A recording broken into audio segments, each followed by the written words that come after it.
E aí galera, beleza? Bem-vindo ao Historizado Company, a história de tudo, para mais um aulão do seu pré-ENEM, do seu pré-IFES, da sua pré-prova de ensino médio ou fundamental.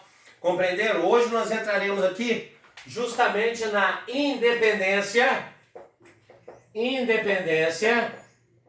do poderoso destruidor Estados Unidos da América. Olha lá! Isso, a independência do poderoso destruidor Estados Unidos da América, tá certo? Também chamado de 13 colônias, nesse período aí, ó. Tá? A independência das 13 colônias, que se deu em 1776. Mas não fica pensando que era aquele Estados Unidos todo gigante, não. Na verdade é o seguinte, vou fazer uma pequena cartografia abstrata aqui pra gente poder entender, né, o que realmente fica independente aí. Tá entendendo? Ó, aqui você tem o que hoje é o México, tá ok? Aqui nós teremos nessa região, né, aquele monte, ó, entra aqui o Rio São Lourenço, região dos Grandes Lagos e tal, e aí aqui, ó, o Alasca. Então, nós temos, na verdade, quando fala na independência dos Estados Unidos ou das 13 colônias, são as 13 colônias aqui, ó, tá? Que seria, essas 13 colônias, seria só esse pedacinho. Quando a gente fala de independência dos Estados Unidos, a gente fala desse pedacinho aqui. Depois é que tem a expansão para o meio oeste e a expansão para o oeste, que veremos em outra aula. Aqui, das 13 colônias, você tem aquelas primeiras colônias pequenininhas, né? New Delaware, Nova York, Massachusetts, Connecticut, New Jersey, né? Que o pessoal fala Nova Jersey, então New Jersey, né? Mas o americano fala New Jersey, dá quase para entender, né? New Jersey, tá entendendo? E as colônias também, mas aqui na região do sul, Virgínia, Carolina do Norte, Carolina do Sul, Geórgia, as meninas, Virgínia, Carolina, mas não pode chamar assim na prova não, é uma brincadeira. Então a nossa independência que a gente trata é justamente dessa região. E aí os Estados Unidos vai ficar independente em meados do século, né, 18, 1776. E aí, galera, os motivos para a independência dos Estados Unidos serão, primeiro deles, o descaso da Inglaterra, né? O que muitas vezes as apostilas e livros chamam de negligência salutar. Por quê? Porque quando começam as navegações, ali já por volta do século XVI, XVII, e os ingleses chegam na região, era o mercantilismo que prevalecia. E o que os mercantilistas procuravam? Metais preciosos e especiarias. Pois é, nessa região nordeste dos Estados Unidos não tinha nem metais preciosos e o clima era frio, não dava para plantar especiarias e produtos tropicais. Então a Inglaterra já começou com um descaso com suas colônias. Isso levou ao segundo motivo, que era justamente a estrutura das colônias. Nós teremos aqui as chamadas colônias do norte, que acabaram se transformando em colônias de povoamento. Ou seja, na verdade, nós tivemos uma série de fugitivos da Inglaterra de perseguição religiosa, né, como os puritanos, judeus, perseguição política e muita gente que vinha tentar arriscar a vida nas Américas, e aí eles começaram a se localizar nessa região mais ao norte, nas colônias do norte, como eu falei, o New Jersey, New Delaware, Nova York, Massachusetts, Connecticut aí, tá ok? E formaram colônias de povoamento com a seguinte estrutura. Eram minifúndios aí, ó, ou seja, pequenas propriedades. Mas eu quero que vocês entendam que esses minifúndios eram igual chácaras. É porque os latifúndios eram gigantescos. Então quando a gente fala minifúndios aqui, tá, são igual chácaras. Então as colônias de povoamento têm essa estrutura, uma estrutura de minifúndios. Eles vão preferir uma mão de obra assalariada, não que não vai existir mão de obra escrava na região norte, também vão, mas eles vão preferir uma mão de obra assalariada livre e eles já vão mexer com manufaturas, porque muitos puritanos vão fugir da Inglaterra por perseguição política e vão se estabelecer ali e começar a mexer com as manufaturas. E como nós vimos, os puritanos são burgueses, são os calvinistas. Compreenderam? começando nessas pequenas propriedades. Tanto que os primeiros imigrantes para essas terras foram mesmo os puritanos, e o primeiro navio que chegou foi o chamado Mayflower, né? Mayflower, ou seja, flor de maio, maravilha. Então eles chegam nessa região e começam a se estabelecer. Então a estrutura da colônia também faz parte para ser motivo da independência dos Estados Unidos. As colônias do norte, e aí presta atenção aqui, eu vou puxar a setinha aqui, tá certo? Para continuar nessa parte de cima para vocês, olha lá, isso. A setinha saiu aqui, olha lá, foi para a terceira dimensão, pronto, foi para a quarta dimensão. Aí ela volta da quarta dimensão, olha lá, voltou, viu? E aí nós teremos aqui, né, as colônias de exploração. As colônias de exploração, entendeu? Na estrutura plantation, o famoso plantation.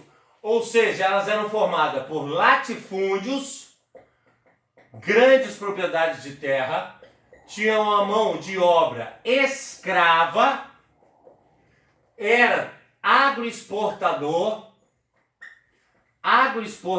tudo que produzia era para exportar, e nesse caso também eram monocultores, ou seja, só cultivavam um produto. Esse aqui é o sistema plantation, latifúndio, escravista, agroexportador e monocultor. As fazendas nas regiões do sul, Virgínia, Carolina do Norte, Carolina do Sul, Geórgia, eles conseguiam plantar tabaco e conseguiam plantar ali também algodão. Então eles mantinham uma certa relação, um certo pacto colonial com a Inglaterra, apesar do descaso dela. Então o primeiro motivo para a independência dos Estados Unidos, descaso da Inglaterra por não ter ouro e nem produtos tropicais. Segundo motivo, que as estruturas das colônias formadas foram diferentes. As colônias do norte foram de povoamento, as colônias do norte e do centro de povoamento, com minifúndios, mão de obra assalariada e manufaturas. A do sul chegou a ser plantation, latifúndios, escravista, agroexportador e monocultor, mas também tinha uma determinada liberdade, apesar de manter ela um certo pacto colonial com a Inglaterra. O terceiro motivo que nós podemos trazer aqui para a gente seria justamente as ideias iluministas aí, ó. As ideias iluministas. Ora, as ideias iluministas, 1776, galera, é o século das luzes. As ideias iluministas atravessam o Atlântico e nesse momento vai fazer com que todo mundo aqui pense em ficar independente. Então nos Estados Unidos vai ficar independente, aqui vai influenciar a Conjuração Baiana, a Inconfidência Mineira, vários movimentos vão acontecer pela América. Então as ideias iluministas será uma das ideias também de extrema importância para isso aí, tá ok? Também o apoio da França, devido à Guerra dos 7 Anos, que eu vou explicar agora. O que aconteceu? A França, ela também tinha territórios na América do Norte, tanto a Inglaterra quanto a França. E nesse momento a França, querendo ampliar os seus territórios com o rei Luís XV, vai partir para a guerra com a Inglaterra, mas sai derrotada. A França sai derrotada. Então o neto do rei Luís XV, o Luís XVI, né, aquele da guilhotina, ele que vai perder a cabeça, ele não sabia que esse apoio ia fazer ele perder a cabeça na guilhotina na Revolução Francesa, né? Nesse momento, o rei Luís XVI, para se vingar da Inglaterra, ele vai apoiar a independência dos Estados Unidos com armas, soldados e dinheiro. Então, o descaso da Inglaterra, a estrutura da colônia, as ideias iluministas, o apoio da França absolutista para se vingar da derrota dela na Guerra dos 7 Anos, e aí um dos motivos mais importantes que nós temos, que seria aqui o famoso comércio triangular aí, ó. O famoso comércio triangular. E aí, para a gente poder entender, eu faço uma pequena cartografia abstrata aqui, mais rapidinho, ó. Tá aqui a África, região do chifre da África, Arábia, ó, Índia, Madagascar, senão não é África, claro, Escandinávia, tal, Austrália, Japão aqui, Inglaterra, e aí nós temos aqui as Américas, lógico, né? Pra gente poder entender isso aqui, ó. Vem aqui, só pra gente ter ideia, né? Groenlândia e tal. O que era esse comércio triangular? Veja bem, as colônias do norte e do centro, como eu disse, Connecticut, Massachusetts, New Jersey, Nova York, elas produziam produtos manufaturados. Mas elas iam vender para quem? Ainda os Estados Unidos não era potência. E a Inglaterra também já era 1750, a Inglaterra também já tinha sua revolução industrial, a Inglaterra também está vendendo seus produtos. Quem vai comprar produto da colônia? Vou comprar produto da metrópole. Então olha a cabeça dos caras. Eles começaram a trocar rum e tecidos na África. Trocar rum e tecidos na África pelo escravo negro. Pelo escravo negro. E começaram a vender na região do Caribe. Eles vendiam escravo negro ali para aquelas ilhas da Inglaterra, para as ilhas da Holanda, da França, da Espanha, um escravo negro aqui na região de Cuba, Jamaica, República Dominicana, e comprava do Caribe uma matéria-prima para sua produção, olha lá. Então se chama comércio triangular, por quê? Porque as colônias do norte e as colônias do centro pegavam seus produtos manufaturados, trocavam na África por negros escravos e vendiam os negros escravos a dinheiro no Caribe. Então eles conseguiam transformar seus produtos manufaturados em dinheiro. E além de vender, tá ok, para o Caribe, eles começaram a vender também para a região sul, para as colônias do sul, Virgínia, Geórgia, que era a mão de obra escrava, plantation. Compreenderam? Mesmo essas regiões aqui, da Virgínia, Carolina, as regiões do sul, mantendo o comércio com a Inglaterra, elas compravam o escravo negro das colônias do norte. Ó. Então esse seria o comércio triangular. E por que o comércio triangular, professor, foi mais um motivo para a independência? Porque ele vai financiar a independência. A Inglaterra não fazia parte desse comércio triangular e o dinheiro sobrava justamente para as colônias do norte e do centro. E aí eles se enriqueceram e vão ter como lutar pela independência. Professor, então eu posso afirmar no meu Enem, em outras provas, que a independência dos Estados Unidos foi financiada pelo tráfico negreiro? Pode. Essa é a resposta, compreenderam? E aí, nesse momento, quando a Inglaterra, galera, percebeu que ia perder as suas colônias, a Inglaterra criou uma série de leis que ficou conhecida como leis intoleráveis.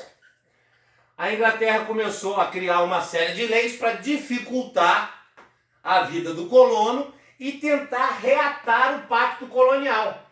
O seu Enem pergunta, por que a Inglaterra criou uma série de leis que ficaram conhecidas como leis intoleráveis? Porque ela estava tentando reatar o pacto colonial, ela sempre teve um descaso. Chegou agora, ela falou, vamos criar um monte de lei e reatar o pacto colonial. Porque a Inglaterra não era boazinha, não. Na Índia ela dava porrada, na África do Sul ela dava porrada. Vê os países que foram colônias da Inglaterra e você vai ver. Os Estados Unidos lutaram bastante, a colônia de povoamento pesou, deu apoio, deu, mas a Inglaterra massacrava suas colônias também. Então será criada uma série de leis intoleráveis para reatar o pacto colonial. Primeira delas seria a chamada lei do chá. Aí, ó. Ou seja, a Inglaterra obriga agora os colonos a comprar o chá inglês produzido no Caribe. Porque eles compravam o chá holandês que era mais barato. Cara, olha o descaso. Os Estados Unidos, ou seja, as 6 colônias, compravam produtos de outras metrópoles. Vê se no Brasil isso ia acontecer. O nosso pacto colonial aqui, a gente só comprava de Portugal. Então, nesse caso, a lei do chá. Outra seria justamente a lei do açúcar aí. a lei do açúcar, que diz a mesma coisa que a lei do chá. Outra importantíssima seria a lei do selo. A lei do selo era o seguinte: qualquer papel que entrar e sair da colônia tem que ter o carimbo do governo da Inglaterra, tem que ter o timbre da coroa britânica. Isso quer dizer que os caras abriam as cartas, abriam os livros, abriam tudo quanto é coisa, lia, tá entendendo? Para ver se tinha alguma ideia de independência ou algum contato da França com eles para a luta da independência. Então a lei do selo, ela é uma censura. É isso que você vai responder na sua prova. E você ainda pagava para o cara abrir a sua carta, tinha uma taxa. E por fim, a nova lei de julgamento. A nova lei de julgamento. Ou seja, a partir desse momento, o colono que praticasse algum crime não seria mais condenado na colônia. Ele seria levado para a Inglaterra e seria julgado por um tribunal na Inglaterra. Galera, ele era um colono. Você acha que eles iam levar o cara para lá, manter o cara preso e julgar o cara na Inglaterra? Não, eles iam jogar o cara no Atlântico Norte. Essa é que é a verdade. Joga esse cara no mar e deixa morrer. Então, após essa lei de julgamento, o negócio ficou muito sério. Tá entendendo? Eles começam a se aborrecer bastante.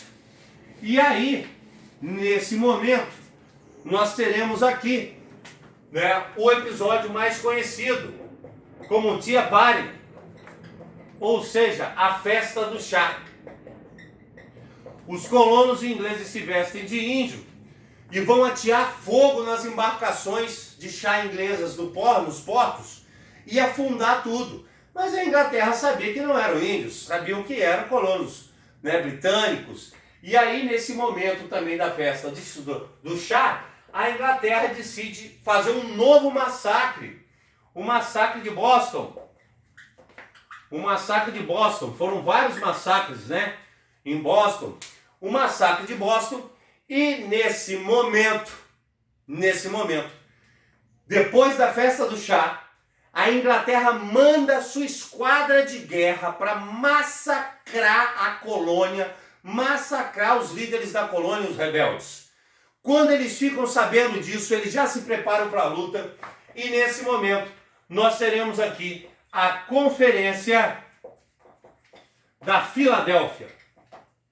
A Conferência da Filadélfia, em 1776, no qual, nesse momento, proclama a independência dos Estados Unidos da América.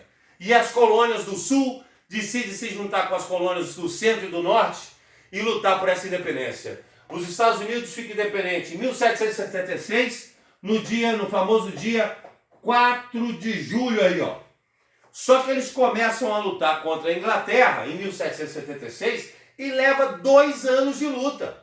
Eles só vão conseguir um reconhecimento mesmo depois que eles derrotam a Inglaterra em 1778. Aí, nesse momento, importante para vocês, nesse momento, nós teremos aqui a primeira nação presidencialista e federalista do mundo. Ou seja, galera, será a primeira nação iluminista antes mesmo da França que criou o iluminismo. Cada estado tem autonomia, a ideia era eleger um presidente.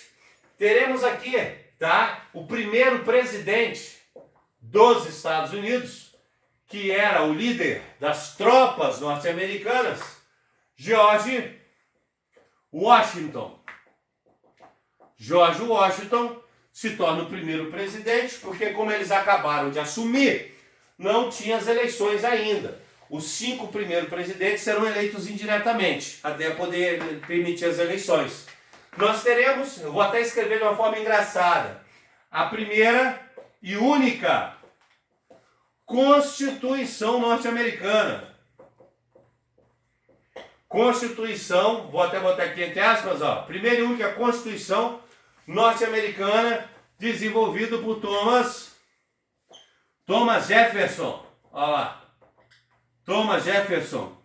Tá? Eu falo primeira e única porque até hoje é a mesma Constituição. O Brasil já passou por 8 constituições. Isso demonstra o nosso desequilíbrio político. Os caras são tão equilibrados político que você tem a primeira e única Constituição. Para fechar, um outro nome importante foi Benjamin Franklin, aí, ó. No qual Benjamin Franklin era o cara que mantinha as relações com a França, que manteve todo o contato e nesse momento conseguiu então, né, esse apoio. E aí os Estados Unidos da América vai ficar independente em 4 de julho de 1776, sendo a primeira nação, tá ok? Iluminista. Por isso que os caras são assim, eles enfrentaram a maior potência da época da Inglaterra, que era a Inglaterra, derrotaram. Por isso que o americano é assim, não, eu vou fazer, eu vou conseguir, e vou pra guerra e vou ganhar. Beleza? Espero que tenham gostado, dê seu like aí, se inscreve no canal, manda pro coleguinha, porque você já ficou historizado. Um abraço!